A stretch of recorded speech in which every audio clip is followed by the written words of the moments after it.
Hi guys, welcome to our channel in the strangers. हमारा topic चल रहा है कैलेंडर, जिसका आप पार्ट 1 देख चुके हैं। पार्ट 1 में हमने क्या सीखा था, कितने नंबर ऑफ ऑड डेज होते हैं। मतलब हमने क्या सीखा कि एक साल में कितने ऑड डे होते हैं, 1, जो कि क्या होता है एक नॉर्मल ईयर। और अगर लीप ईयर है तो कितने ऑड डे होंगे, 2 ऑड डे होंगे। अगर आपसे कोई बोले दिन कितने होते हैं तो 7 दिन होते हैं। ये सारे कॉन्सेप्ट को हमने पार्ट 1 में सीखा था। अब आपसे क्वेश्चन आता है, बेसिकली जनरली लोग पूछ देते हैं कि जनवरी में कितने ऑड डे होते हैं। एक सिंपल सा क्वेश्चन कि जनवरी में कितने ऑड डे होते हैं। अब आपको लगेगा कि मैम ने सिखाया था कि ईयर में कितने ऑड डे होते हैं, यहाँ तो पूछ दिया गया कि मंथ में कितने ऑड डे हैं। किसी भी टाइम की जनवरी हो, मतलब वो जब से हमारा ईयर, ये हमारा ईयर का फॉर्मेट स्टार्ट हुआ होगा तब से लेके आज तक, इवन इन फ्यूचर में भी जो हमारी जनवरी है वो कितने दिन की रहेगी, 31 डेज़ की रहेगी। इसमें तो कोई डाउट होगा नहीं। हमें बताना है कि ऑड डे कितना है। तो ऑड डे निकालने का एक सिंपल सा तरीका है, हम क्या करेंगे 31 को 7 से डिवाइड कर देंगे। हमारे पास रिमाइंडर कितना आएगा, 3। देखिए 7 4 28 हो गया, 3 हमारा रिमाइंडर आ गया। और यही रिमाइंडर हमारा क्या है, ऑड डे। हमने अभी जस्ट पढ़ा था हमारे पार्ट 1 में कि जब भी हमें ऑड डे निकालना होता है हम 7 से डिवाइड कर देते हैं। 7 से हम तब तक डिवाइड करते रहेंगे जब तक हमें वैल्यू 0 से लेकर के 6 के बीच में नहीं मिल जाती, क्योंकि हमें पता है कि जो ऑड डे होता है वो 7 से कम होगा, बिकॉज हमेशा हम 7 से डिवाइड करेंगे और जो रिमाइंडर आएगा वही हमारा ऑड डे रहता है। इस बात को अपने दिमाग में फेविकोल से चिपका लीजिएगा कि जब तक हमें रिमाइंडर ऑड डे 0 से लेकर 6 के बीच में नहीं मिलेगा, हम तब तक 7 से डिवाइड करते रहेंगे। चलिए अब हम बढ़ते हैं अपने क्वेश्चन की तरफ। पार्ट 1 में हमने सीखा था किस तरीके से हम क्वेश्चन को सॉल्व करें कि हमारा मंथ टू मंथ निकले, सॉरी डेट टू डेट निकले, जिसमें क्या था हमारा ईयर सेम था, मंथ सेम था, सिर्फ डेट चेंज थी। अभी क्या है कि हमारा मंथ चेंज है, डेट सेम है और ईयर सेम है। एक ही कॉन्सेप्ट सिखाएंगे जो आगे भी आपको काम देगा जब हम ईयर टू ईयर पे जाएंगे। तो सिंपली पूरे क्वेश्चन में एक ही चीज़ लिखा है कि if 15 March 2016 is on Monday, तो हम अपना क्वेश्चन लिख लेते हैं। क्या लिखा है कि 15 मार्च 2016 को क्या है, मंडे है। ठीक है, तो what will be day on 15 May 2016। Year हमारा सेम है। अभी क्या है ना, अगर हम आपको ऐसे लेके चलेंगे कि मई से लेकर के आप अप्रैल तक आइए, आप हर बार ये कंफ्यूज करेंगे कि किस मंथ में कितने दिन हैं, आपको प्रॉब्लम होगी। तो अभी हम क्या करते हैं, सिंपली देखते हैं। ठीक है, पहले हम लॉन्ग कट देखेंगे, फिर हम शॉर्टकट देखेंगे। ओके, आइए हम एक काम करते हैं, पहले हम देखते हैं कि मार्च में हमारे पास कितने दिन बच रहे हैं। ओके, हम इसे रब करते हैं, यहाँ पे हम डेज लिख लेते हैं और यहाँ पे हम ऑड डे लिख लेते हैं। अभी ये सिर्फ समझाने के लिए आपको हो रहा है, आप एग्जाम अपने लिए सिर्फ ऑड डे लिखेंगे। देखिएगा यहाँ डेज हैं, तो मार्च में मेरे पास 16 डेज बच रहे हैं। हम 16 क्यों लिखें, हम ऑड डे ना लिख लें, क्योंकि लास्ट में हमें ऐड करके 7 से डिवाइड ही तो करना पड़ेगा। हम अभी ही कर लेते हैं, 7 से डिवाइड करेंगे तो मेरे पास रिमाइंडर बचेगा 2, दैट्स इट। अब हम आते हैं अप्रैल पे। अगर हम अप्रैल पे आते हैं तो अप्रैल में क्या होने वाला है जी हमारे साथ, हमारे पास नंबर ऑफ डेज हैं 30, हमने यहाँ लिख दिया 30। अब यहाँ 30 डेज लिखने की जगह हम क्या करेंगे, सिर्फ और सिर्फ ऑड डे लिखेंगे। तो मेरे पास अगेन कितने ऑड डे आ गए, 2 ऑड डे। हमारा देखिए कैलकुलेशन भी शॉर्ट होता जा रहा है। अब हम आते हैं मई पे। अप्रैल के बाद मई आता, मई में हमें कहाँ तक जाना है, सिर्फ 15 मई तक जाना है, उसके आगे नहीं जाना है। तो 15 मई में क्या है कि हम इसे क्या करेंगे, 7 से डिवाइड, और मेरे पास रिमाइंडर कितना आ जाएगा, 1। आप इस पूरे को ऐड करके भी 7 से डिवाइड करेंगे तब भी वही आएगा जो आप यहाँ पर ऐड करके डिवाइड करेंगे तो आएगा। हमने इन सबको ऐड किया, मेरे पास आ गया 5। अगर यही वैल्यू 15 आ गई होती, जस्ट इमेजिन यहाँ पे जो ऑड डेज हैं ये बहुत ज़्यादा रहे होते और ये वैल्यू 15 आ गई होती, तो हम अगेन 7 से डिवाइड किए होते। अभी मेरे पास ये जो वैल्यू आई है 7 से कम है, इसलिए हम यहीं पर ओके करते हैं। मेरे पास है 5 ऑड डे, मतलब हमें क्या करना है, 5 दिन आगे बढ़ जाना है। अभी हमारे पास डे क्या दिया हुआ है, Monday, Tuesday, Wednesday, Thursday, Friday, Saturday. मेरा आंसर हो गया सैटरडे। सिंपली आप आंसर कर देंगे सैटरडे। अच्छा, अभी आपको लग रहा होगा कि ये लॉन्ग प्रोसेस है, तो जब आपको करना होगा आप सिर्फ और सिर्फ ओरली सिर्फ इतना काम करेंगे, इस पूरे पर नहीं जाएंगे। कैसे, ऐसे देखिए, मार्च 15 मार्च बोला है तो मुझे कहाँ, मार्च में कितने दिन होते हैं, 31। अच्छा, मतलब 16, तो रिमाइंडर कितना आया, 2, गुड। अप्रैल का 2 मुझे पता है, पहले से पता है। मई में कहाँ तक जाना है? 15 मई तक 1, कहानी ख़त्म।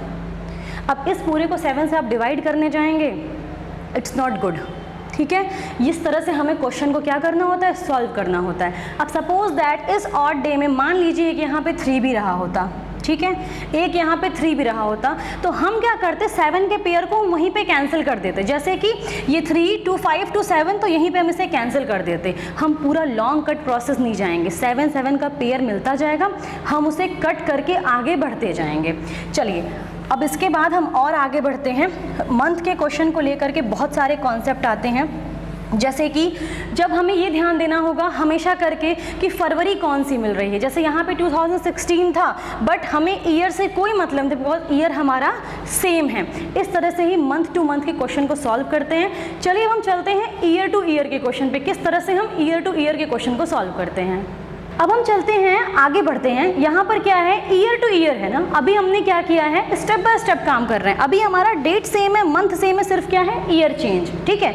अभी सेम लिखा हुआ है कि if 14 March 2012 is on Tuesday, what will be the day on 14 मार्च 2013। थोड़ा हम साइड हो जा रहे हैं, इस क्वेश्चन को खुद से सॉल्व करिएगा एक बारी। ओके, अब हम आते हैं अपने सोल्यूशन पे। 2012 है, ये लीप ईयर है, खटाक से हम क्या करते हैं? 2 दिन बढ़ा देते हैं ना, हमारा काम हो जाएगा। ट्यूसडे है तो आंसर हमारा थर्सडे हो जाएगा, ठीक है जी। इसे कहते हैं सरासर गलत। हमें क्या करना है? हमें सिर्फ और सिर्फ एक ही मंथ पे फोकस करना होता है, वो है फरवरी, क्योंकि पूरे साल का एक नॉर्मल ईयर और एक लीप ईयर में डिफरेंस यही होता है। नॉर्मल ईयर में जो फरवरी होती है वो हमारा 28 डेज़ की होती है, और जो लीप ईयर में फरवरी होती है वो हमारी 29 डेज़ की होती है। तो मतलब क्या है?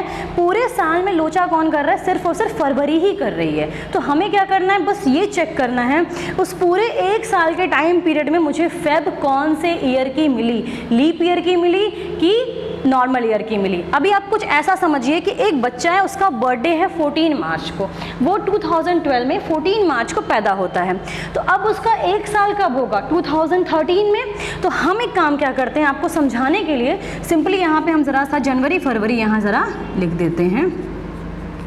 मार्च, अप्रैल, मई, जून, इधर आ जाते हैं जुलाई, अगस्त, सितंबर, अक्टूबर, नवंबर, कुछ ज़्यादा ही गंदा हो गया, दिसंबर। हाँ जी, अभी देखिएगा, अभी सिंपली ये हमने शॉर्टकट में लिखा है, ठीक है। अभी राइटिंग में मत जाइएगा, अभी सिंपली बात समझिएगा। 2013 है, 2012 है ना, हम कहाँ खड़े हैं? मार्च में खड़े हैं। तो मेरा टाइम पीरियड कब कंप्लीट होगा? अगले मार्च में। हम यहाँ से चलना शुरू किए, नॉर्मली दिसंबर हुआ, सब हुआ, फिर हम वापस आए जब जनवरी पे, तो ये जनवरी मुझे कौन सी मिल रही है?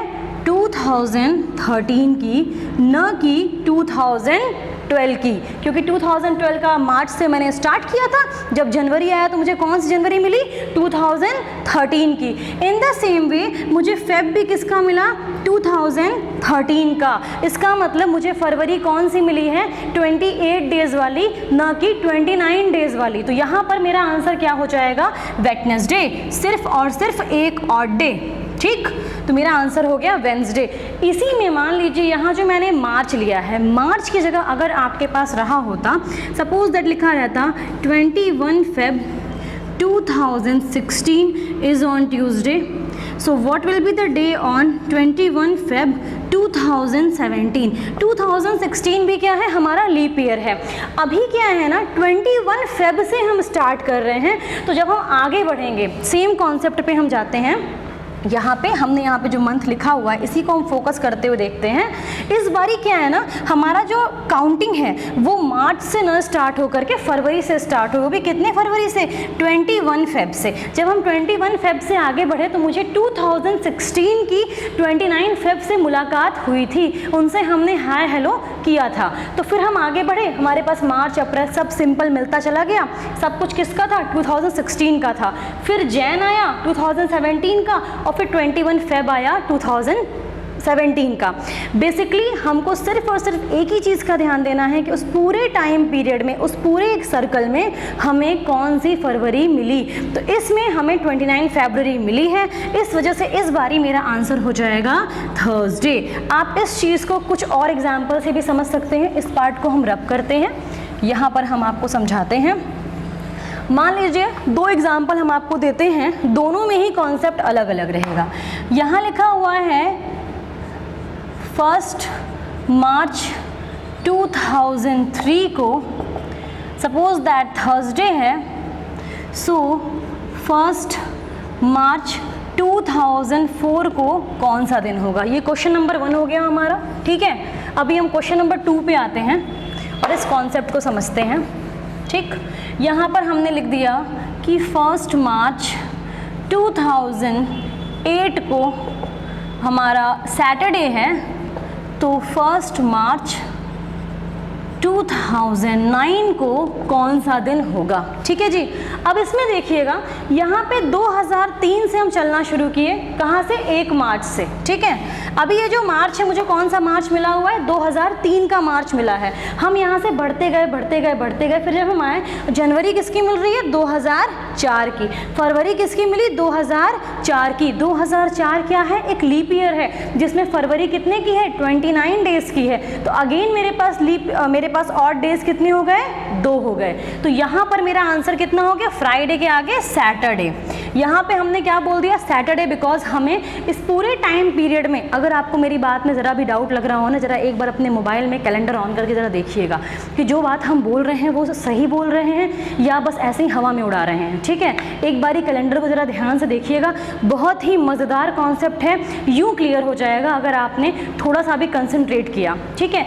कोई भी चीज़ को अपने जनरल लाइफ से उसे आप ज़रा कंपेयर कर लिया करिए, आपको चीज़ें ज़्यादा अच्छे से याद हो जाएगी, समझ में आ जाएगा, ठीक है। वो हमेशा के लिए फेविकोल से चिपक जाएगा दिमाग में। इधर आइएगा, यहाँ पे क्या है क्वेश्चन, 1 मार्च 2008 को क्या है, सैटरडे है, 1 मार्च 2009 को हमसे पूछ रहा है। अभी आप बोलोगे कि मैम 2008 क्या है, लीप ईयर है, अगेन हम क्या करते हैं, 2 दिन बढ़ा देते हैं। नहीं, थोड़ा अपने थॉट्स पे ब्रेक लगाइए, अगेन देखिए। अभी क्या है, 1 मार्च है 2008, इसके पहले क्या आया होगा, 29 फेब 2008। क्या ये हमारे पूरे 1 साल के टाइम पीरियड में है, नहीं है। इसके पहले क्या आया होगा, इसके पहले यहाँ पे आएगी 28 Feb 2009, because 2009 is a normal year, not a leap year. तो यहाँ पे हमारा क्या आंसर हो जाएगा, संडे, ठीक है। हमें अपने टाइम पीरियड में देखना है कि क्या है, कैसे है, किस तरीके से है। अब हम चल रहे हैं आगे, जिसमें हमारा क्या है ना, डेट भी चेंज है, मंथ भी चेंज है, ईयर भी चेंज है, सब कुछ चेंज है। अब हम देखते हैं गाइस, इसमें क्या है ना, सब कुछ चेंज है, मतलब आपका डेट भी चेंज है, मंथ भी चेंज है, ईयर भी चेंज है, ओके। ये हमारा क्या करेगा, अब तक का सारा कॉन्सेप्ट क्लियर कर देगा, ये सबका मिक्स है, ठीक है। देखिएगा, अभी यहाँ पे लिखा है कि 2007 को क्या है ना, मतलब 21 अगस्त 2007 इज ऑन वेंसडे, और हमसे पूछ रहा है 29 सितंबर 2010 को कौन सा दिन होगा। कोई बात नहीं, पहले एक काम करते हैं ना, हम पीछे से चलते हैं, ओके। हम एक काम करते हैं, पहला काम हम ईयर सेम करते हैं, जरा सा हम जल्दी जल्दी आते हैं 2010 में। देखिएगा किस तरीके से, हमें पता है कि 1 साल में, नॉर्मल ईयर में कितने ऑड डे होते हैं, 1, लीप ईयर में कितने ऑड डे होते हैं, 2, ओके। सिर्फ हम इतना फोकस करते हैं। 2007 अगस्त टू 2008 अगस्त, ठीक है। अगस्त तक हम आ रहे हैं, इसमें क्या है, ये हमारा लीप ईयर है ना, और अगस्त तक आए हैं, तो मतलब रास्ते में जो फरवरी मिली होगी वो मुझे किसकी मिली होगी, तो 2008 की। तो हम यहाँ पे क्या कर देते हैं जी, 2 ऑड डे, कोई दिक्कत। आगे आते हैं, 2008 to 2009 1 odd day, 2009 to 2010 1 odd day. इतना जो हम लिख रहे हैं, हम आपको समझाने के लिए लिख रहे हैं, आप ये सब काम ओरली करेंगे, आपका काम सिर्फ इतना है, आप बस इतना पेन चलाएंगे, ये हम आपको समझा रहे हैं, ओके। इतना करने के बाद हम कहाँ आ गए, जो मेरा ईयर है ना ये सेम हो गया, मतलब हम कहाँ पहुँच गए, 21 अगस्त 2010, हम यहाँ तक पहुँच गए हैं। मुझे कहाँ तक जाना है, 29 सितंबर 2010। क्या क्वेश्चन कुछ अपनापन लिया हुआ हमें दिखाई दे रहा है, क्योंकि हमारा ईयर क्या है, सेम हो चुका है। Very good. अगस्त में आते हैं, अगस्त हमारा 31 डेज का होता है, 21 तक का तो मुझे पता है, मुझे आगे के 10 दिन का नहीं पता है। अब हम आते हैं, सिंपली यहाँ लिखते हैं अगस्त। अगस्त में मेरे पास है 31 में से 21 गया, 10 डेज है, 10 को हमने 7 से डिवाइड किया, रिमाइंडर आया 3। हमने बेसिकली यहाँ पे क्या लिख दिया, 3, ओके। आगे आते हैं, अगस्त के बाद सितंबर ही आता है। सितंबर में जब हम आ रहे हैं तो सितंबर में 29 तक हमको जाना है, और 29 तक के लिए हम क्या करेंगे, जब 7 से डिवाइड करेंगे तो रिमाइंडर क्या आ जाएगा 1। तो सिंपली हमने यहाँ पे लिख दिया 1। हमने क्या कहा था, इन सबको, अब हमारा हो गया काम, हमने यहाँ तक करने के बाद सिर्फ अब हमें यहाँ पे बस प्लस करना बचा है कि हम इसे कैलकुलेट करें और चेक करें। हमने आपको एक चीज़ सिखाई थी कि हम क्या करेंगे, 7 के पेयर को एलिमिनेट करते जाएंगे, क्योंकि हम तब तक 7 से डिवाइड करते हैं जब तक हमें रिमाइंडर 0 से 6 के बीच में ना मिल जाए। यहाँ पे देखिएगा ये है 3, 2, 5, 2, 7, क्या इतना मिलकर के 7 बना रहा है। हम इसे यहीं पर छोड़ देते हैं, छोटा सा कट लगा लेते हैं कि मेरा काम हो गया। मेरे पास कितने ऑड डे आ गए, 1 ऑड डे आ गए। इसे आप जोड़ भी लेंगे तो 8 हो जाएगा। 8 को भी 7 से अगर आप डिवाइड करेंगे तो रिमाइंडर 1 ही आएगा, इतना तो हम सब जानते हैं। तो हमारा आंसर क्या हो गया, थर्सडे। एक चीज़ और हम आपको बता दें, ये सब डाटा जो हमने ले रखा है कि इस दिन वेडनेसडे है, इस दिन थर्सडे है, ये एक रैंडम डाटा है। अगर आपको एग्जैक्ट डेट चाहिए कि उस दिन कौन सा डे है, तो आप क्या करेगा, अपने मोबाइल में देख लीजिएगा कि इस दिन कौन सा दिन है और फिर आप कंपेयर कर लीजिएगा, तो आपको रियलिटी भी मिल जाएगी। अभी हम आपको आगे नेक्स्ट पार्ट में ये भी सिखाएंगे किस तरीके से सिर्फ डेट दी रहती है तो हम कैसे कैलकुलेट करते हैं। अभी इस पार्ट में हम चलते हैं, जरा रिवर्स जाना भी सीख लें। अभी तक तो हम फॉरवर्ड जाना ही सीखे हैं, अब हम थोड़ा रिवर्स भी चलते हैं। अभी क्या है ना, हमारे पास लिखा है if 20 October 2007 is on Thursday, what will be the day on 17 सितंबर 2004।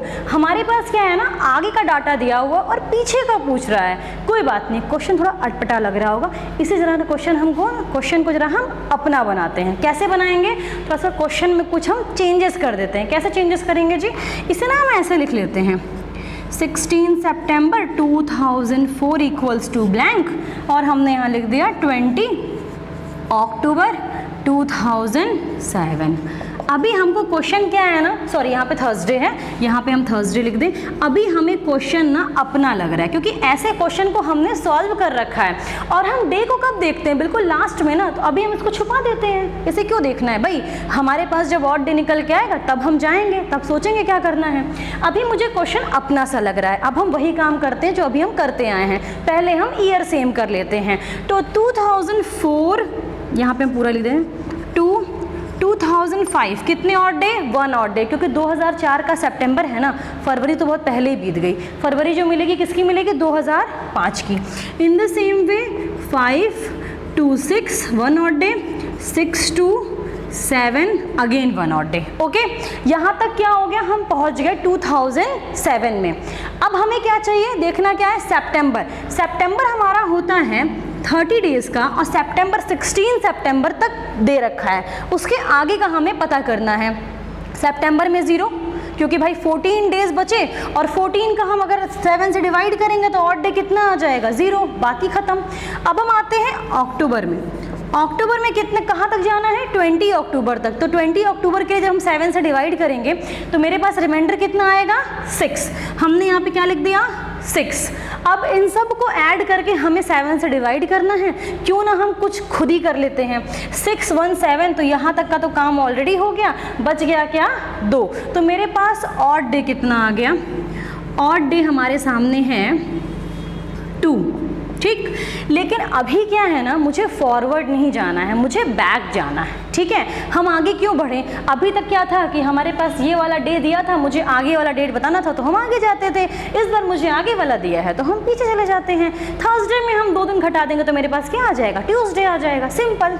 हमने यहाँ पे क्या लिख दिया, ट्यूसडे, ठीक है। तो इस तरीके से जब रिवर्स वाला क्वेश्चन आएगा तो आप घबराइएगा मत, क्वेश्चन में इस तरह से चेंज ले आइएगा, क्वेश्चन को अपना बनाइएगा और सॉल्व करिएगा।